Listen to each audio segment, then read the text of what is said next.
ओम शांति। आज 10/9/2020 की मुरली में बाबा ने कहा, मीठे बच्चे, बाप आए हैं तुम्हारी बैटरी चार्ज करने। जितना तुम याद में रहेंगे उतना बैटरी चार्ज होती रहेगी। आज की मुरली का प्रश्न है, तुम्हारी सच की बेड़ी अर्थात नाव को तूफान क्यों लगते हैं? उत्तर है, क्योंकि इस समय आर्टिफिशियल बहुत निकल पड़े हैं। कोई अपने को भगवान कहते, कोई रिद्धि सिद्धि दिखाते, इसलिए मनुष्य सच को परख नहीं सकते। सच की बेड़ी को हिलाने की कोशिश करते हैं, परंतु तुम जानते हो कि हमारी सच की नाव कभी डूब नहीं सकती। आज जो विघ्न डालते हैं वह कल समझेंगे कि सद्गति का रास्ता यहीं मिलना है। सबके लिए यह एक ही हट्टी है। अब सुनते हैं मुरली विस्तार से। ओम शांति। रूहानी बच्चों प्रति अथवा रूहों प्रति, क्योंकि रूह अथवा आत्मा सुनती है कानों द्वारा। धारणा आत्मा में होती है। बाप की आत्मा में भी ज्ञान भरा हुआ है। बच्चों को आत्मा अभिमानी बनना है इस जन्म में। भक्ति मार्ग के 63 जन्म द्वापर युग से तुम देह अभिमान में रहते हो। ठीक है, भक्ति मार्ग के 63 जन्म है ना, 21 जन्म वो, 63 जन्म ये, टोटल 84 जन्म होते हैं। आत्मा क्या है ये पता नहीं रहता है। आत्मा है जरूर, आत्मा ही शरीर में प्रवेश करती है। दुख भी आत्मा को ही होता है। कहा भी जाता है, पतित आत्मा पावन आत्मा। पतित परमात्मा कभी नहीं सुना है। सर्व के अंदर परमात्मा अगर होता तो पतित परमात्मा हो जाए। तो मुख्य बात है आत्मा अभिमानी बनना। आत्मा कितनी छोटी है, उसमें कैसे पाठ भरा हुआ है, ये किसको भी पता नहीं है। तुम तो नई बात सुनते हो। यह याद की यात्रा भी बाप ही सिखलाते हैं और कोई सिखला न सके। मेहनत भी है इसमें। घड़ी घड़ी अपने को आत्मा समझना है। जैसे देखो, ये इमरजेंसी लाइट आई है जो बैटरी पर चलती है। इसको फिर चार्ज करते हैं। बाप है सबसे बड़ी पावर। आत्मा कितनी ढेर है, सबको उस पावर से भरना है। बाप है सर्वशक्तिमान। हम आत्माओं का उनसे योग नहीं होगा तो बैटरी चार्ज कैसे हो?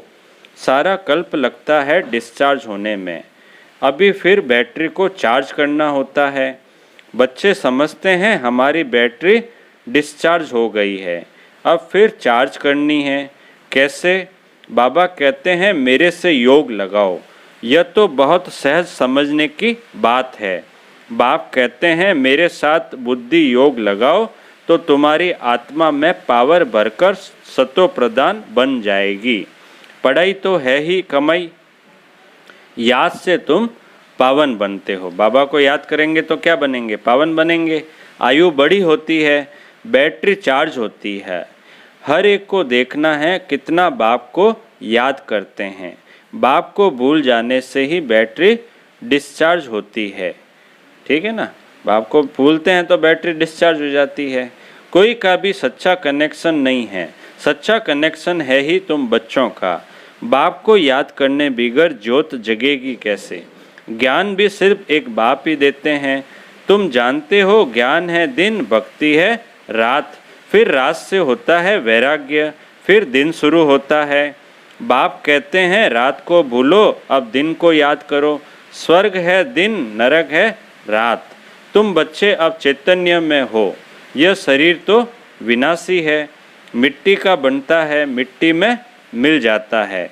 आत्मा तो अविनाशी है ना, बाकी बैटरी डिस्चार्ज होती है। अभी तुम कितने समझदार बनते हो। तुम्हारी बुद्धि चली जाती है घर में, वहाँ से हम आए हैं। यहाँ सूक्ष्म वतन का तो मालूम पड़ गया।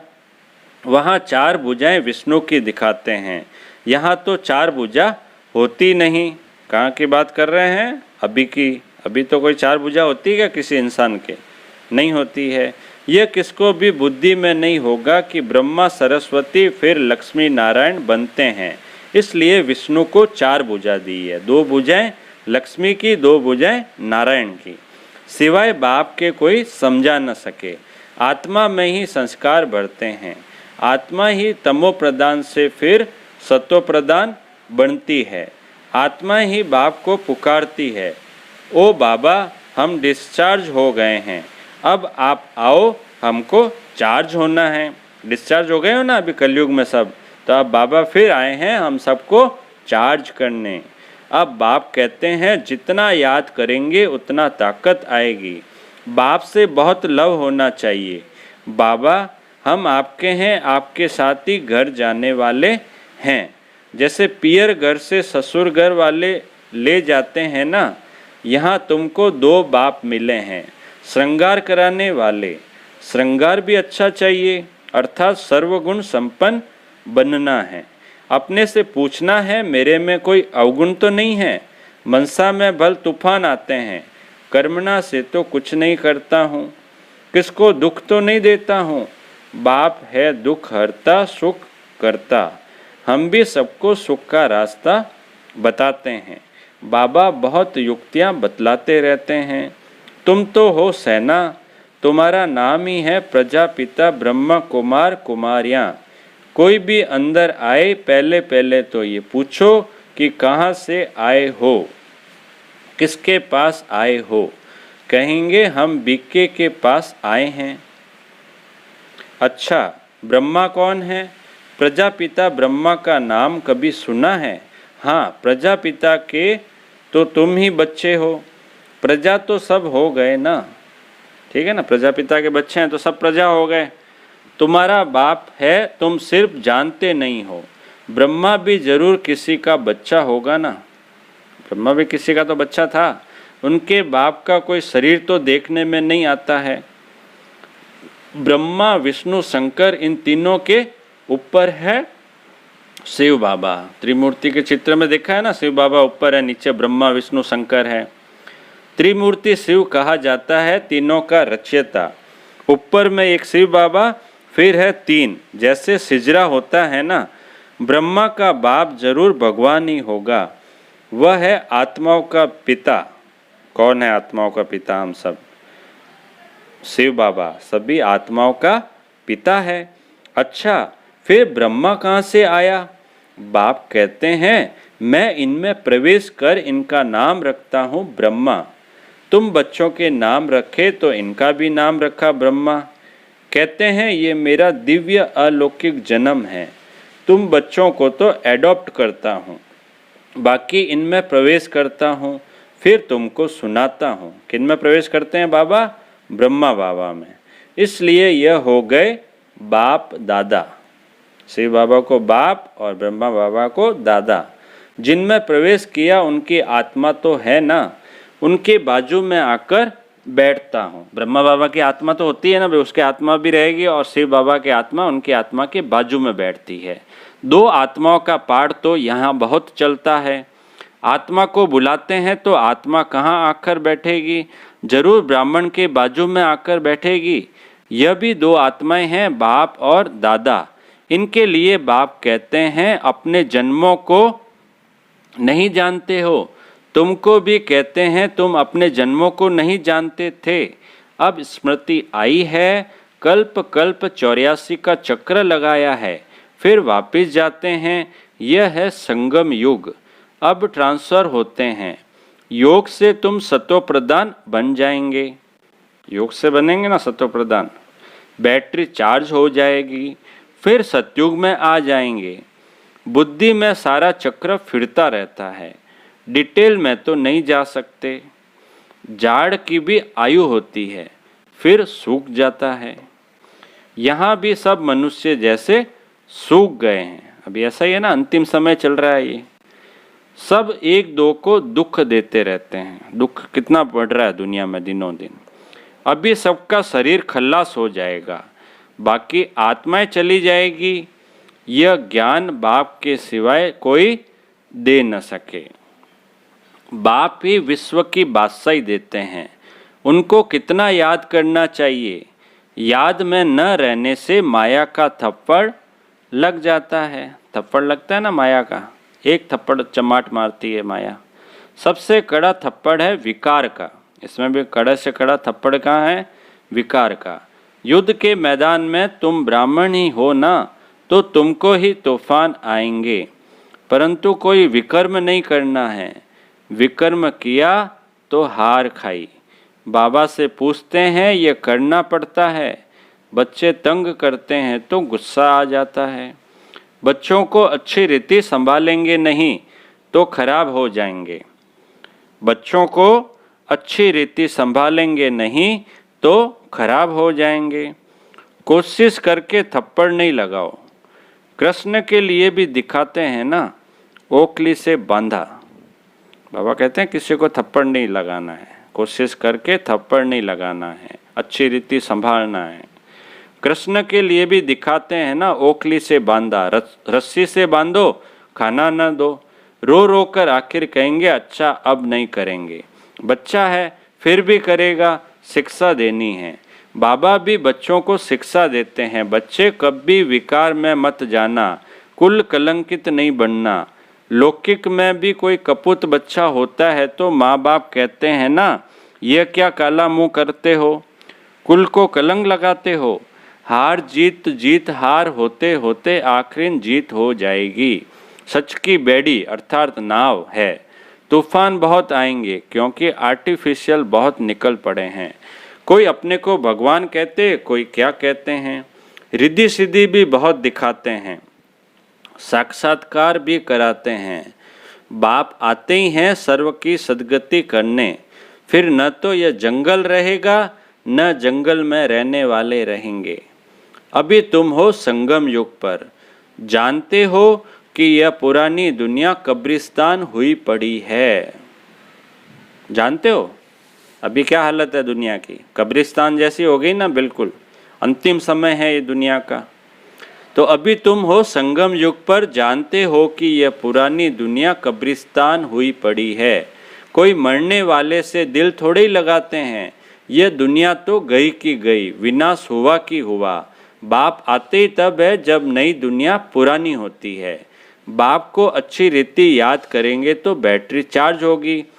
बल वाणी तो बहुत अच्छे चलाते हैं, परंतु याद का जोर नहीं तो वह ताकत नहीं रहती है। मुरली तो रोज सुन लेते हैं, लेकिन अगर याद नहीं करते हैं तो वह ताकत नहीं रहती है। जोहरदार तलवार नहीं।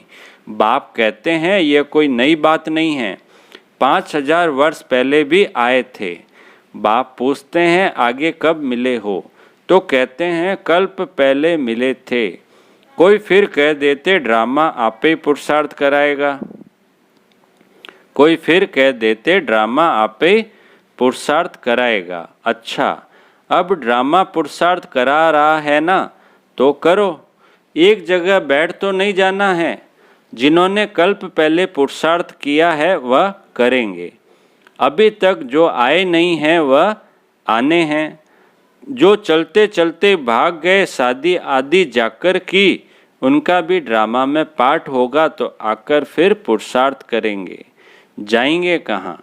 बाप के पास ही सबको पूंछ लटकाना पड़ेगा। लिखा हुआ है भीष्म पितामह आदि भी अंत में आते हैं। ठीक है ना, लिखा हुआ है ना शास्त्रों में, भीष्म पितामह आदि भी अंत में आते हैं। अभी तो कितना घमंड है, फिर वह घमंड उन्हों का पूरा हो जाएगा। तुम भी हर 5000 वर्ष के बाद पाठ बजाते हो, राजाई लेते हो, गवाते हो। दिन प्रतिदिन सेंटर्स बढ़ते जाते हैं। भारतवासी जो खास देवी देवताओं के पुजारी है उनको समझाना है। सतयुग में देवी देवता धर्म था तो उनकी पूजा करते हैं। क्रिश्चियन लोग क्राइस्ट की महिमा करते, हम आदि सनातन देवी देवता धर्म की महिमा करते हैं। वह किसने स्थापन किया वो लोग समझते हैं कृष्ण ने स्थापन किया, तब उनकी पूजा करते रहते। तुम्हारे में भी नंबरवार है। कोई कितनी मेहनत करते हैं, कोई कितनी दिखाते हैं ना। गोवर्धन पर्वत को अंगुली पर उठा लिया, दिखाया, देखा है सबने। अभी यह पुरानी दुनिया है, सब चीज़ों से ताकत निकल गई है। ताकत तो सब में कम हो गई है ना, क्योंकि दुनिया का विनाश होने वाला है, अंतिम समय है ये। सोना भी खानियों से नहीं निकलता है। स्वर्ग में तो सोने के महल बनते हैं। अभी तो गवर्नमेंट तंग हो जाती है, क्योंकि क्या करना पड़ता है, क्योंकि कर्जा देना पड़ता है। हालत दिनों दिन खराब हो रही है ना दुनिया की। वहाँ तो अथाह धन है। कहाँ पर? सतयुग में। दीवारों में भी हीरे जवाहरात लगे रहते हैं। हीरों की जड़त का शौक रहता है। वहाँ धन की कमी है नहीं। कारून का खजाना रहता है। अल्लाह अव्वल दिन का एक खेल दिखाते हैं।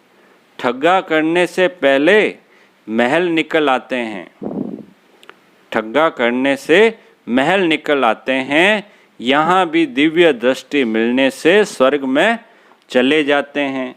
वहाँ प्रिंस प्रिंसेस के पास मुरली आदि सब चीज़ें हीरों की रहती है। यहाँ तो कोई ऐसी चीज़ पहनकर बैठे तो लूट कर ले जाएंगे। कोई इतना अगर ज्वेलरी पहन ले, सोना चांदी पहन ले, आभूषण पहन ले तो उनको लूट कर ले जाएं। अभी तो ऐसा समय है। छुरा मार कर भी ले जाएंगे, मार भी देते हैं, हत्या भी कर देते हैं। सुनते हैं ना आप अखबारों में। वहाँ ये बातें होती नहीं। यह दुनिया ही बड़ी पुरानी गंदी है। इन लक्ष्मी नारायण की दुनिया तो वाह वाह थी, ठीक है ना। हीरे जवाहरातों के महल थे। अकेले तो नहीं होंगे ना, उसको कहा जाता था स्वर्ग। तुम जानते हो बरोबर हम स्वर्ग के मालिक थे। हमने ये सोमनाथ का मंदिर बनाया था। यह समझते हैं हम क्या थे, फिर भक्ति मार्ग में कैसे मंदिर बनाकर पूजा की। आत्मा को अपने 84 जन्मों का ज्ञान है, ठीक है ना। सोमनाथ का मंदिर बनाया था, वह समझते हैं हम क्या थे, फिर भक्ति मार्ग में कैसे मंदिर बनाकर पूजा की। आत्मा को अपने 84 जन्मों का ज्ञान है। कितने हीरे जवाहरात थे, वह सब कहाँ गए? बाबा पूछ रहे हैं। हीरे जवाहरात थे ना, पहले सोने की चिड़िया कहते थे भारत को, लेकिन वह सब कहाँ गए? आहिस्ते आहिस्ते सब खल्लास होते गए। मुसलमान आए, इतना तो लूट कर ले गए। जो कब्रों में जाकर हीरे लगाए, ताजमहल आदि बनाया। मुसलमानों ने लूटा ना, जो उन्होंने अपनी कब्रों में भी हीरे लगा दिए, ताजमहल आदि बनाया। फिर ब्रिटिश गवर्नमेंट वहाँ से खोद कर ले गई। फिर ब्रिटिश गवर्नमेंट आई और वो वहाँ से खोद कर यहाँ भारत को कंगाल कर दिया और सब विदेशों में भारत का धन चला गया। अभी तो कुछ भी नहीं है। अभी देखो भारत की हालत क्या हो गई है। पहले कितना पैसा था भारत के पास, सोने की चिड़िया कहते थे ना, आप सबने सुना होगा। भारत बेघर है, कर्जा ही कर्जा लेते रहते हैं। अभी तो बिल्कुल भिखारी जैसा हो गया है भारत। कर्जा ही कर्जा है ऊपर, हमेशा कर्जा लेते रहते हैं। अनाज चीनी आदि कुछ नहीं मिलता, सब लूट के ले गए। अब ऐसी हालत हो गई है इंडिया की। अब विश्व को बदलना है, तो बाबा किस लिए आए हैं? इस विश्व को बदलने। परंतु उनसे पहले आत्मा की बैटरी को सत्वप्रधान बनाने के लिए चार्ज करना है।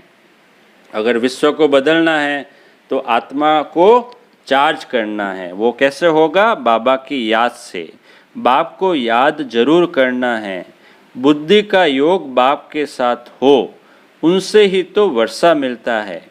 बाबा से वर्षा मिलेगा ना। याद की यात्रा बहुत जरूरी है। मुरली तो सब पढ़ लेते हैं, सेंटर पे सब आ जाते हैं, लेकिन याद में तीखे नहीं हैं जब तक कुछ भी नहीं हो सकता। माया की इसमें ही लड़ाई होती है। आगे इन बातों को तुम थोड़े ही समझते थे। पहले पता था क्या? यहाँ आने के बाद ही पता चला ना सेंटर्स पर। जैसे दूसरे वैसे तुम थे, जैसे अभी बाहर वाले हैं वैसे ही हम भी थे। यहाँ आने के बाद हमें ये ज्ञान मिला। तुम अभी हो संगम युगी और वह सब है कलयुगी। मनुष्य कहेंगे इन्हों को तो जो आता है सो कहते रहते हैं, लेकिन समझाने की युक्तियाँ भी होती है ना। धीरे धीरे तुम्हारी वृद्धि होती जाएगी। अभी बाबा बड़ी यूनिवर्सिटी खोल रहे हैं, इसमें समझाने के लिए चित्र तो चाहिए ना। आगे चलकर तुम्हारे पास ये सब चित्र ट्रांसलाइट के बन जाएंगे, जो फिर तुमको समझाने में भी सहज हो। ट्रांसलाइट के बन गए ना अब तो सब चित्र। तुम जानते हो हम अपनी बादशाही फिर से स्थापन कर रहे हैं। बाप की याद और ज्ञान से माया बीच में बहुत धोखा देती है। बाप कहते हैं धोखे से बचते रहो। युक्तियां तो बतलाते रहते हैं, मुख से सिर्फ इतना बोलो कि बाप को याद करो तो तुम्हारे विकर्म विनाश हो जाएंगे और तुम यह लक्ष्मी नारायण बन जाएंगे। सबको यही समझाना है ना, बाप को याद करो तो तुम्हारे विकर्म विनाश होंगे और तुम यह लक्ष्मी नारायण बन जाएंगे। ये बैचेज आदि भगवान ने खुद बनाए हैं, तो इनका कितना कदर होना चाहिए। अच्छा मीठे मीठे सिकिलदे बच्चों प्रति माता पिता बाप दादा का याद प्यार और गुड मॉर्निंग। रूहानी बाप की रूहानी बच्चों को नमस्ते। हम रूहानी बच्चों की रूहानी बाप दादा को याद प्यार, गुड मॉर्निंग और नमस्ते नमस्ते नमस्ते। धारणा के लिए मुख्य सार, पहला पॉइंट, सर्व गुणों से अपना श्रृंगार करना है, कभी किसी को दुख नहीं देना है, सबको क्या बताना है, सबको सुख का रास्ता बताना है। दूसरा पॉइंट है, सारी दुनिया कब्रिस्तान हुई पड़ी है, इसलिए इससे दिल नहीं लगानी है। स्मृति रहे कि अभी हम ट्रांसफ़र हो रहे हैं, हमें तो नई दुनिया में जाना है। नई दुनिया मतलब स्वर्ग में जाना है, सतयुग में जाना है। वरदान है, प्रवृत्ति में रहते मेरेपन का त्याग करने वाले सच्चे ट्रस्टी मायाजीत भव। प्रवृत्ति में रहते मेरेपन का त्याग करने वाले सच्चे ट्रस्टी मायाजीत भव। वरदान का विस्तार है, जैसे गंदगी में कीड़े पैदा होते हैं, वैसे ही जब मेरापन आता है तो माया का जन्म होता है।